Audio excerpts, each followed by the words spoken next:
Hey traders, welcome all. Krishna here. So study வீடியோலேயே நம்ம கிளியராக அனலைஸ் பண்ணியிருந்தோம். மார்க்கெட் என்ன தான் மேலே போனாலுமே ஷார்ட்டிங் ஆப்பர்ச்சுனிட்டி தான் நமக்கு அதிகமாக இருக்குன்னு.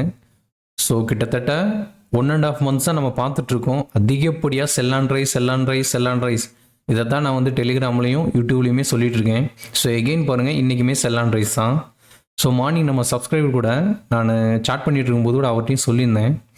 அவரும் சொல்லியிருந்தார் 300 பாயிண்ட்ஸ் அப்பில் இருக்குது, இதுக்கப்புறம் எகெயின் மேலே போகுமா இல்லை அங்கேருந்து ரிவர்சல் ஆகுமா, பை பண்ணுறதுக்கு தான் ஆப்பர்ச்சுனிட்டி அதிகமானு கேட்டிருந்தாரு. ஸோ அப்போ கூட நான் தெளிவாக சொல்லியிருந்தேன், மார்க்கெட் வந்து புல்லிஷாக போகுது அப்படின்னா உங்களோட செட்டப்புக்கு அகெயின்ஸ்டாக இருக்குது, நீங்கள் ஷார்ட் பண்ண தான் பார்க்குறீங்கன்னா ஜஸ்ட் லீவ் பண்ணி சிட் பண்ணி வாட்ச் பண்ணுங்கள், உங்களுக்கான ஆப்பர்ச்சுனிட்டி இருந்தால் ட்ரேட் பண்ணுங்கள் அப்படின்னு சொல்லியிருந்தேன். ஸோ எக்ஸாக்ட்லி நீங்கள் அதான் நடந்திருக்கு பாருங்கள். மார்க்கெட் என்ன தான் மேலே போனாலுமே அதுக்கப்புறம் பாருங்கள் செல் ஆஃப் ஆயிடுச்சு. ஸோ நிறைய பேர் நினைப்பீங்க இந்த யுக்ரைன் ரஷ்யானால தான் இந்த மாதிரியெல்லாம் டவுன் ஆயிருக்குன்னு. பட் அப்படி கிடையாது. இந்த ரீசன்னால டவுன் ஆகுது அப்படின்னா எதுக்கு நம்ம மார்க்கெட் 26,000 லெவலில் இருந்து இப்போ வர கண்டினியூவாக செல் ஆஃப் ஆகிட்டு இருக்கு. ஸோ மார்க்கெட் வந்து ஒரு கரெக்ஷன் ஆகுது அப்படின்னா கண்டிப்பாக ஆகும். அதில் தான் இந்த மாதிரி நியூஸ் ஃப்ளோலாம் வந்து ஆட் ஆகுமே தவிர்த்து அந்த நியூஸ் ஃப்ளோனால் மட்டுமே மார்க்கெட் போகுதுங்கிறதெல்லாம் கண்டிப்பாக கிடையாது. ஸோ நம்ம மார்க்கெட் ஸ்ட்ராங்காக இருக்கும்போது பாருங்கள், அப்போ தான் உக்ரைன் ரஷ்யா வார் வந்துச்சு. அதுக்கப்புறம் பார்த்தீங்கன்னா இஸ்ரேல் ஈரான் ஹமாஸ் இதெல்லாமே போயிட்டு இருந்துச்சு இஷ்யூ. ஸோ அப்பயும் பாருங்கள் நம்ம மார்க்கெட் எகெயின் மேலே தான் போயிட்டு இருந்துச்சு. ஸோ அப்போ ஏன் மார்க்கெட் கீழே விழுகலை? ஸோ நீங்கள் ஜஸ்ட் நியூஸை மட்டுமே ஃபாலோ பண்ணாதீங்க, ப்ரைஸை பாருங்கள், வால்யூமை பாருங்கள், பிக் பிளேயர்ஸ் எப்படி ட்ரேட் பண்ணுறாங்கன்னு பாருங்கள். அதுதான் கண்டிப்பாக நமக்கு ஹெல்ப்ஃபுல்லாக இருக்கும் ஒரு ப்ராஃபிட்டபுள் ட்ரேடர் இருக்கிறதுக்கு. ஸோ இன்றைக்கி மார்னிங் பார்த்தீங்கன்னா இந்த இடத்துல மார்க்கெட் ஓப்பன் ஆகிருக்கு. அதுக்கப்புறம் பாருங்கள் 2 o'clock வர இந்த ரேஞ்சிலேயே தான் இருந்துச்சு. மார்னிங் ஒரு 1.5 hours பார்த்தீங்கன்னா நல்ல புல்லிஷ். ஓகேயா, அதுக்கப்புறம் பாருங்கள் ரொம்ப ஸ்ட்ரகிள் ஆகி தான் மார்க்கெட் ட்ராவல் ஆகிட்டு இருந்துச்சு. ஸோ அதுக்கப்புறம் பாருங்கள் அதே மாதிரி வித்தின் 1.5 hours கண்டினியூ அந்த 300 பாயிண்ட்ஸுமே வந்து அப்படியே டவுன் ஆயிடுச்சு, அப்படியே ரிவர்சல் ஆயிடுச்சு. ஸோ ஒரு வீக் மார்க்கெட்டில் இதுதான் நடக்கும். மார்க்கெட் இந்த மாதிரி அப் ட்ரெண்ட் மேலே போகலாம், நம்மளை கன்ஃபியூஸ் பண்ணலாம், மேபி ஒரு ரெசிஸ்டன்ஸ் ஜோன் வருது அப்படின்னு சொல்லிட்டு நம்ம ட்ரேட் எடுப்போம். எகெயின் நம்ம ஸ்டாப் லாஸ் ஹிட் ஆகி மார்க்கெட் மேலே போகலாம். ஓகே, மார்க்கெட் மேலே போகுது, இந்த இடத்துல நம்ம பை பண்ணலாம்னு நினச்சி எகெயின் பை பண்ணுவோம். அதுக்கப்புறம் பார்த்தீங்கன்னா மார்க்கெட் ரிவர்சல் ஆகும். ஸோ உங்களோட செட்டப் வந்து கிளியராக இல்லாட்டினா தான் இந்த மாதிரி கன்ஃபியூஸ் நடக்கும். உங்களோட செட்டப் வந்து கிளியராக இருந்துச்சு அப்படின்னா கண்டிப்பாக இந்த கன்ஃபியூஷன் நடக்காது. ஸோ லாஸ்ட் 1.5 months தான் நமக்கு வந்து செல்லிங் ப்ரெஷரில் தான் இருக்குது மார்க்கெட். நம்ம மார்க்கெட் ரொம்ப வீக்காக இருக்குது, அதை நிறையா தடவை நான் சொல்லியிருக்கேன். ஸோ எகெயின் இன்றைக்கும் பார்த்தீங்கன்னா சேம் இதே தான் நடந்திருக்கு. ஸோ இன்றைக்கி மார்னிங் ஐசிஐசிஐ பேங்கோட சார்ட்டையுமே நான் அனலைஸ் பண்ணி போஸ்ட் பண்ணியிருந்தேன். சி காய்ஸ், நான் வந்து என்ன ட்ரேட் பண்ணுறேனோ அதை தான் உங்களுக்கு டீச் பண்ணுறேன். ஜஸ்ட்டு தியரிட்டிக்கலாக நான் எதையுமே சொல்கிறதில்ல. நம்ம சேனலோட பர்பஸே அதுதான். ஜஸ்ட்டு தியரிட்டிக்கலாக இல்லாமல் ப்ராக்டிக்கலாக சொன்னால் தான் கண்டிப்பாக உங்களுக்கு யூஸ்ஃபுல்லாக இருக்கும். எனக்குமே அதுதான் பிடிச்சிருக்கு. ஸோ அதனால தான் நான் எடுக்கிற ட்ரேடை தான் உங்களுக்கு அப்டேட் பண்ணிகிட்ருக்கேன். ஸோ ஐசிஐசிஐ பேங்க்கும் பார்த்தீங்கன்னா நான் ஷார்ட்ஸ் ஹோல்ட் பண்ணிட்டு தான் இருக்கேன். அதேமாதிரி டெலிகிராம் சேனலில் இப்போ அப்டேட் பண்ணியிருந்தேன். ஸோ மார்க்கெட் வீக்காக இருக்குது அப்படின்னா நம்ம வந்து செல் சைடு தான் பார்க்கணும். அதே மாதிரி பாருங்கள், ஐசிஐசிஐ பேங்க் இன்றைக்கி பார்த்தீங்கன்னா பேங்க் நிஃப்டி 500-600 பாயிண்ட்ஸ் அப் ட்ரெண்டில் போயிடுச்சு. அதுக்கப்புறம் நிஃப்டியுமே 300 பாயிண்ட்ஸ் போயிடுச்சு. பட் ஐசிஐசிஐ பேங்க் பெருசாக மூவ்மெண்ட் கொடுக்கல.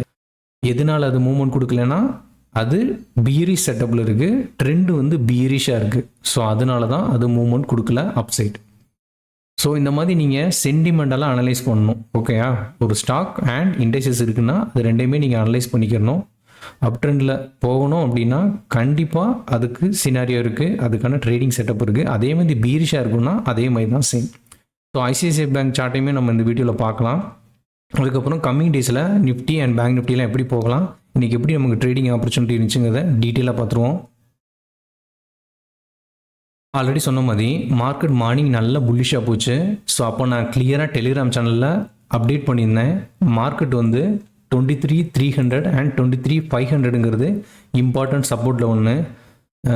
இன்றைக்கி நான் கொஞ்சம் ஒர்க்கில் இருந்தனால என்னால் கண்டினியூவாக அப்டேட் பண்ண முடியல. ஸோ இந்த சப்போர்ட் லெவல்லாம் நான் எப்படி அப்டேட் பண்ணுறேன் அப்படின்னா இன்ட்ராடே அண்ட் ஸ்விங்கில் வந்து பார்த்தீங்கன்னா இதுதான் மேஜர் சப்போர்ட்டாக இருக்கும். நீங்கள் என்ன பண்ணணுன்னா, இப்போ மார்க்கெட் மேலேயே போயிட்டுருக்கு அப்படின்னா உங்களோட சப்போர்ட் லெவல் இந்த ஜோனாக இருக்கணும். ஸோ இந்த ஜோன் பக்கத்துலையோ இல்லை அதுக்கு மேலேயோ ட்ரேட் ஆகிட்டு இருக்குன்னா நீங்கள் பையிங் ஆப்பர்ச்சுனிட்டியை பார்க்கணும். எகெயின் அந்த சப்போர்ட்டை பிரேக் பண்ணிடுச்சு அப்படின்னா அது வந்து ரெசிஸ்டன்ஸாக க்ரியேட் ஆகிடும். ஸோ அதுக்கப்புறம் நீங்கள் என்ன பண்ணால் செல்லிங் ஆப்பர்ச்சுனிட்டி பார்க்கணும். ஸோ அதனால தான் நான் மார்னிங்கே கிளியராக அப்டேட் பண்ணியிருந்தேன். 23,300 அண்ட் 23,500ங்கிறது சப்போர்ட்டில் ஒன்று. அதுக்கப்புறம் நிஃப்டியோட சார்ட்டையுமே அனலைஸ் பண்ணி போஸ்ட் பண்ணியிருந்தேன். ரெசிஸ்டன்ஸ் வந்து 23,840 இருக்குன்னு. ஸோ அதுக்கப்புறம் அகெயின் நம்ம வந்து ஐசிஐசிஐ பேங்கை பற்றியுமே அனலைஸ் பண்ணி போட்டிருந்தோம். ஸோ இதெல்லாமே இன்றைக்கி எப்படி ஒர்க் அவுட் ஆச்சுங்கிறத பார்க்கலாம். ஸோ மார்னிங் இந்த மாதிரி மார்க்கெட் மேலே போகுது, உங்களோட ட்ரேட் செட்டப் வந்து செல் சைடு இருக்குது அப்படின்னா நீங்கள் வெயிட் பண்ணுங்கள். வெயிட் பண்ணி உங்களுக்கு ப்ரைஸ் ஆக்ஷன் கன்ஃபார்ம் பண்ணி உங்களோட செட்டப்புக்கு ஏற்ற மாதிரி இருந்துச்சுன்னா கண்டிப்பாக நீங்கள் வந்து ட்ரேட் எடுக்கலாம். ஸோ மார்க்கெட்டில் நீங்கள் அதான் நடந்திருக்கு. 2 o'clock வரை நமக்கு எந்த ஒரு மூவ்மெண்ட்டுமே இல்லை. நானும் அப்படி தான் நினச்சேன், மேபி நீங்கள் நமக்கு எந்த ட்ரேடிங் ஆப்பர்ச்சுனிட்டியும் இருக்காதுன்னு. பட் அதுக்கப்புறம் பார்த்தீங்கன்னா நமக்கு நல்ல செல் சைடு மார்க்கெட் போயிடுச்சு. ஸோ நமக்குமே நல்ல ட்ரேடிங் ஆப்பர்ச்சுனிட்டி இருந்துச்சு. ஸோ நிஃப்டியோட டெய்லி கேண்டில் பார்த்துருவோம்.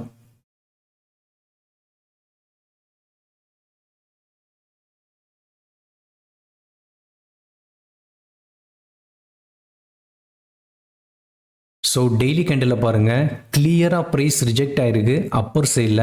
தட் மீன்ஸ் பீரிஸ் வந்து அதிகமாக இருக்குது மார்க்கெட்டில். மார்க்கெட் வீக்காக தான் இருக்குது. ஸோ எஸ்டர்டே லோவையும் கட் பண்ணிச்சு அப்படின்னா இந்த ட்ரெண்ட் லைனை வந்து மார்க்கெட் டச் பண்ணலாம்.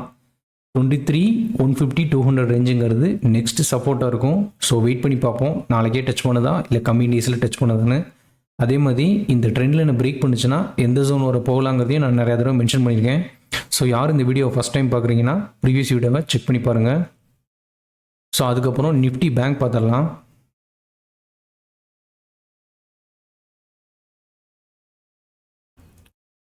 ஸோ நிஃப்டி பேங்குமே சேம் சினாரியா தான். இந்த இடம் வந்து ஒரு இம்பார்ட்டண்ட்டான சப்போர்ட் லெவல்னு சொல்லியிருந்தேன் ஆல்ரெடி.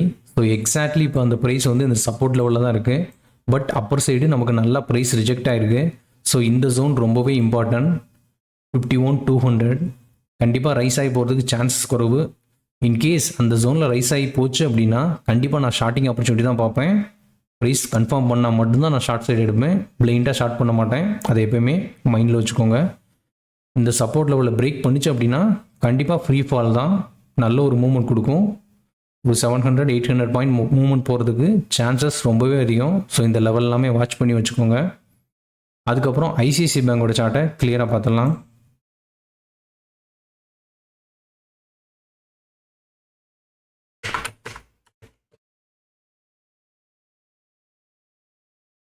சரி, ஐசிஐசிஐ பேங்க் பற்றி நிறையா தடவை நம்ம அனலைஸ் பண்ணியிருக்கோம், நிறையா டிஸ்கஷனுமே பண்ணியிருக்கோம். ஸோ எக்ஸாக்ட்லி இப்போ இந்த சப்போர்ட் லெவலில் இருக்குது. சப்போர்ட் லெவலில் பிரேக் பண்ணி தான் க்ளோஸ் வச்சிருக்கு கீழே.